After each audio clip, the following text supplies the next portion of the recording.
Hi there, this is Claire for Insomnia Gaming Festival, and in this series, we are going to be speaking to streamers about the games that changed their life.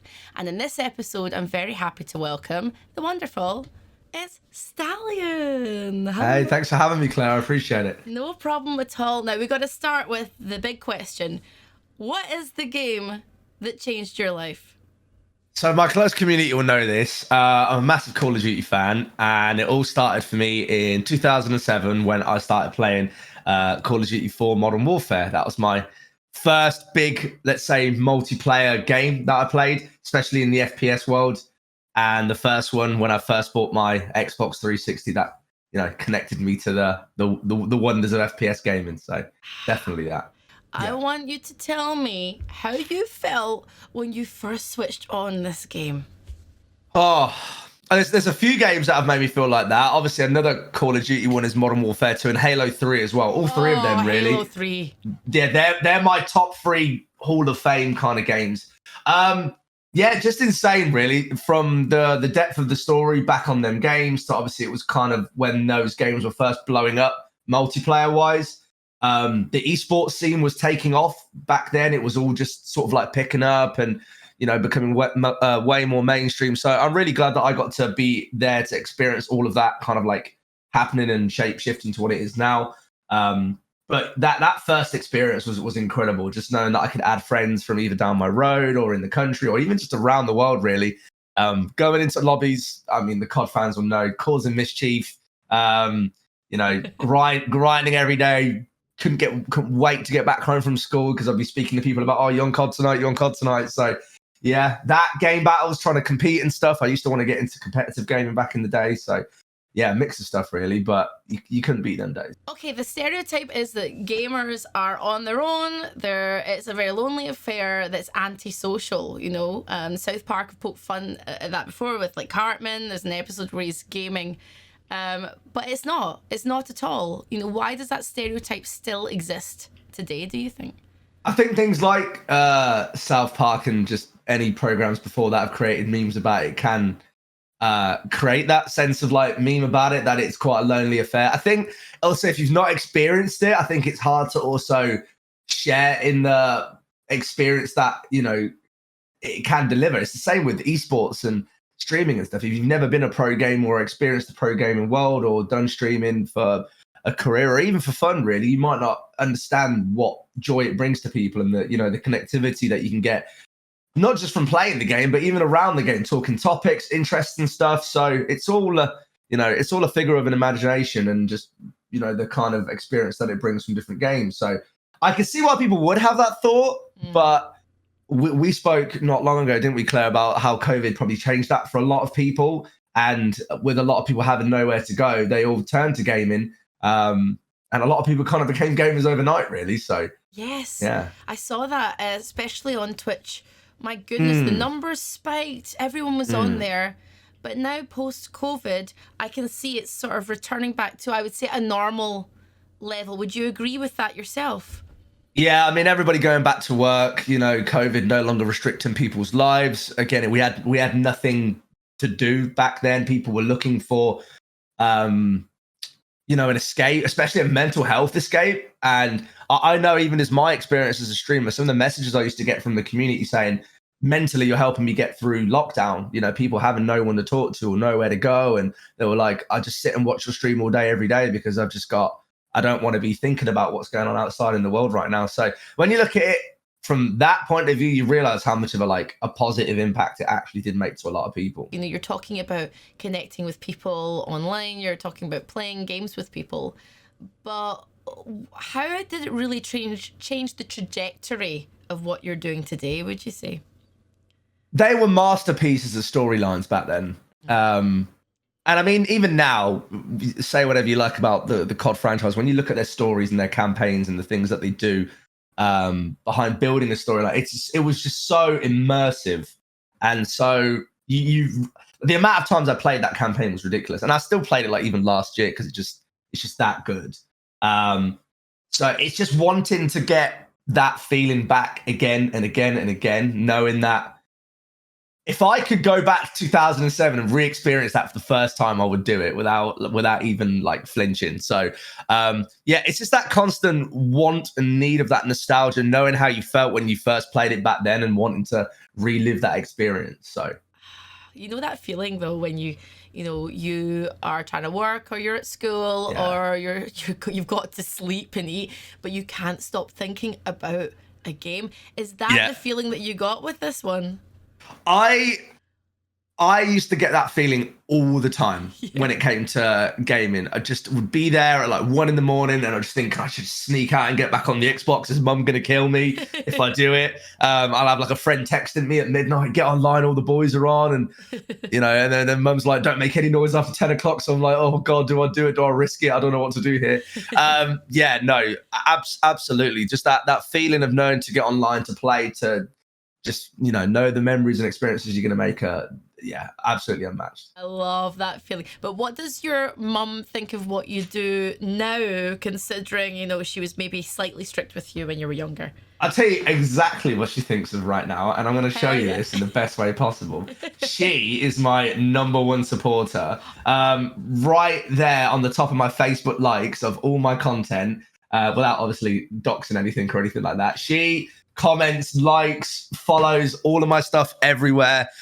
She knows how much I've been into games, and she always said to me, whichever career I went down, as long as financially you're stable and you're set, and obviously you're not hurting anybody in what you do, she will support me all the way. So she's been absolutely 100% behind everything and pushes me to be the best that I can every day. So I feel like we need to have a shout out for Stallion's mum. Hi, Stallion's mum. Absolutely. Shout out to all the supportive gamer mums out there as well. Amen, indeed. Now let's go. I love that. Like now I'm going to be watching out for your mum on everything. Hi, Stallion's mum.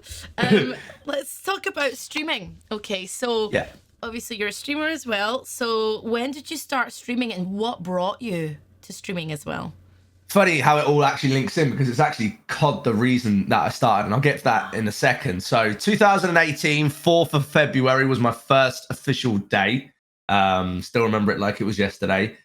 And I went full time within 8 months. That's how fast it went. It was crazy. What brought me to it was a friend of mine. His name is Taz. I met him during Modern Warfare 2 in 2009. And this is where it gets kind of crazy now. And from that game that I met him just in a random match of multiplayer, we became really, really good friends, gamed together for so many years on whatever games that we played. And he convinced me to actually start streaming in 2018. He was like, Marco or Stallion, you're funny. Like, you always commentate and stuff. Why don't you just stream the game that you play? And back then, my PC just wasn't it. Like the specs and stuff, like I never planned to be a streamer or ever do streaming. I just kind of jumped into it because he kept saying, do it, do it, do it. Funnily enough, it just took off really fast. I never tried to do it just to go into a full-time job. I just did it to make some friends, have some fun. It just exploded really, and it went so well that again, 8 months down the line, I left my full-time job to pursue it, and 4 or 5 years down the line, we're still doing that. So, funnily enough, that person who I did meet through Modern Warfare 2, I'm the godfather to his kids. And I was the best man at his wedding. And it was all because we met through COD. How crazy is that? That's amazing. Oh my God. It's so cool, right? And he's the reason that I started streaming. So you just can't get crazier than that, to be honest. I had a question about FPS and the FPS community. Now, my kind of games, sort of my FPS experience was like Battlefield, things like that. And then I love Halo 3. Halo 3 is great. However, I am terrible. Okay, I'm not very good. I just enjoy it. So if I was to try and enter the FPS community somehow to get into it, what would your advice be? Do you have to be great, or can you just have fun? Absolutely not. The person that I would like to relate to the most of this is people like Tim the Tapman, right? He's not necessarily a pro player in any regards, but his personality shines in everything he does. He's hilarious. He's a great role model for that kind of, genre of things. I think personality sells just as good as gameplay. Like, some people will come for gameplay. That is just how it is, especially in FPS. People want to see great players. But there's a whole community out there, and you probably surprise yourself how well you can do if you can really create good personality-based content and people vibe with you and the sort of person that you are and stuff. So I think personality absolutely goes a long way. I think a lot of it is knowing how to attract viewership, making yourself do slightly different things to what everyone else in that community is maybe doing. So people can be like, oh, someone's doing this style of content in, like you say, Halo or Battlefield. I've never seen a streamer do that before. I want to go see what this series is all about. And then they come in for the game and they stay for the streamer. That's kind of like our famous saying, came for the game, stay for the streamer. So 100%. And you're going to be at Insomnia Gaming Festival. So I wanted to ask you, what do you love the most about Insomnia Gaming Festival?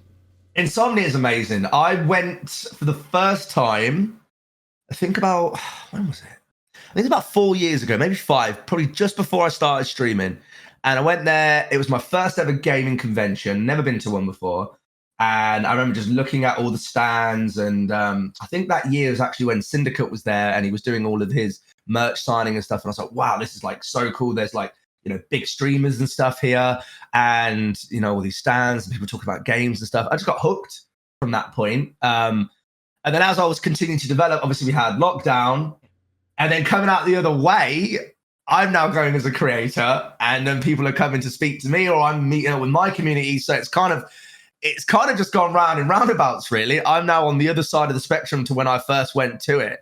But it's a fantastic way to not only meet with your community, but a great way to see what companies in the UK and even out of the UK are doing around the country. Speak to different influential individuals, meet up with your community, and even just do social gatherings. There's some great creator events there, great opportunities to meet new people, network, socialize. And we need more events like that, if I'm being completely honest. We definitely do. Like, Insomnia is great. And location-wise, it's perfect as well, being in the Midlands. Everyone from around the country can get there. So. And finally, tell me, what do you think the importance of video games is in 2023? I think it touches up on pretty much everything I've spoke about today, from mental health to pushing yourself to wanting to be the best if pro gaming is what you want to do. Streaming is now accepted, in my opinion, as not only a profession, but as something that people do as a fun thing or on the side thing. Every child or teenager that you might speak to these days always say, oh, I want to do live streaming now, I want to be an influencer, I want to create content, or they all want to do it now because we've got the boom of the digital world and stuff. So I think video games now play a more integral part than ever. I think things should always be managed within limitations, though. Obviously doing the 13-14 hours a day as a kid playing games is not going to be good. You obviously got to think about your career and stuff as well. But I think without video games, my whole life would have been completely different, probably a lot for the worse as well. And I've met some of my best friends through it. And if it wasn't for video games, I never would have done it. So it's a great way to unite people and give a lot of people a common subject to meet. So I love that, Stallion. Like, your energy and enthusiasm and drive, not just for the games and the streaming, but also your community and people, is incredible. And you're a fine example of what a streamer should be. Oh, thanks, Claire. I appreciate that. Absolutely. Like, really, it's been lovely talking to you. So before we go, you got to do all the social stuff. So where can people find you, Stallion? Tell us. So it's funny you asked that, Claire, actually. I'm actually currently going through I say rebrand, but like a rename, I would say. Trying to get the name Stallion on everything is next to impossible. But if you want to find me at Just Stallion, TikTok and Twitch are both Just Stallion. So Stallion. And on my Twitter, Instagram, YouTube, and some other stuff as well, you can find me at Stallion Streams now, which is something I actually just renamed to last night, believe it or not. So I'm trying to cut down the amount of different apps that I use. It's not good for longevity. So if I can't get Stallion, just search for Stallion Streams and you'll probably find me. So. Got it. Well, very excited to see you in Insomnia, and thank you very much for your time. No worries. And Thanks for having me. See you soon. Take care. Bye. You too. Bye-bye.